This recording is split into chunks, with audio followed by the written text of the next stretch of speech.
forecast, we think we'll have a similar increase in sales this year, and it will all be here. It will all be in the foreclosed REO part of the market.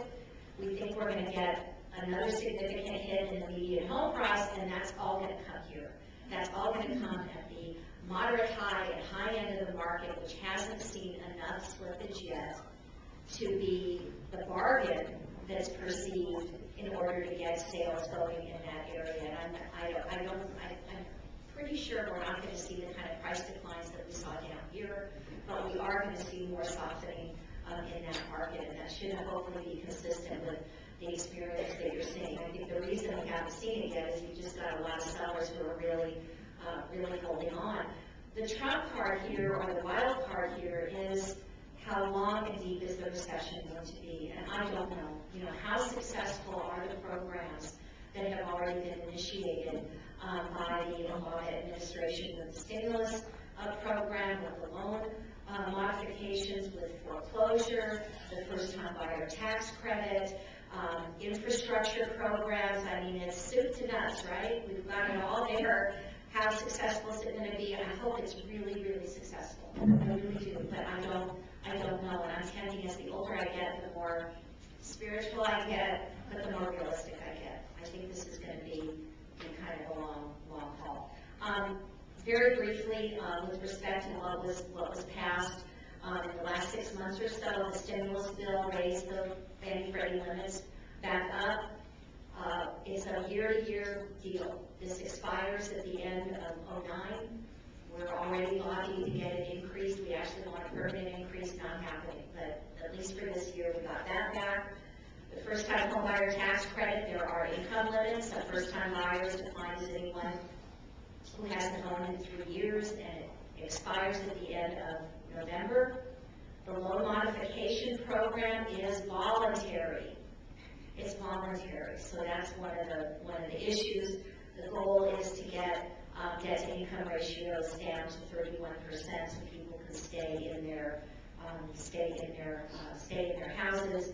The refinance program will be irrelevant for many, many Californians who are way underwater, because the value is capped at 105%. So that's the way that kind of came down.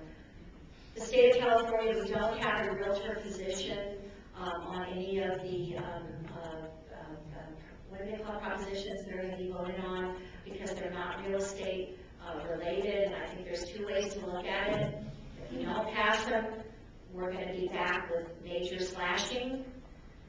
If we don't pass it, they're going to have to figure it out, and we need to restructure how the money is spent in the state of California. So that's obviously a personal and philosophical decision that everybody's going to have to make, but it is really ugly with respect to the state budget, and I guess that's all I'm going to say there. Oh, finally, you probably are aware that the Obama budget included a cap on the write-off for charitable mortgage interest deductions and other deductions. It's capped at the, is it 27-28% tax rate? It can't go up to 35%. And to a certain extent, that's kind of a light slap. You know, it's not huge. On the other hand, this is not acceptable to our industry. NAR, CAR, be prepared to write. And it does seem a little bit odd to be changing the rules of the game when you are doing everything you possibly can to stimulate the housing sector so we can get out of the downturn and get back to a healthier market. So we are not sitting back on this at all. Letters are written, and watch out for calls to action, because we may need those depending on. I was able to go with our leadership team to Washington about a month ago and meet with many of the California congressional Congress people, and I don't think I met one. We talked to one who did say, "No, we get it. Don't worry, we're going to kill that part too." But I just wanted to kind of raise it. So let me just close. I have a few other oldies but goodie cartoons that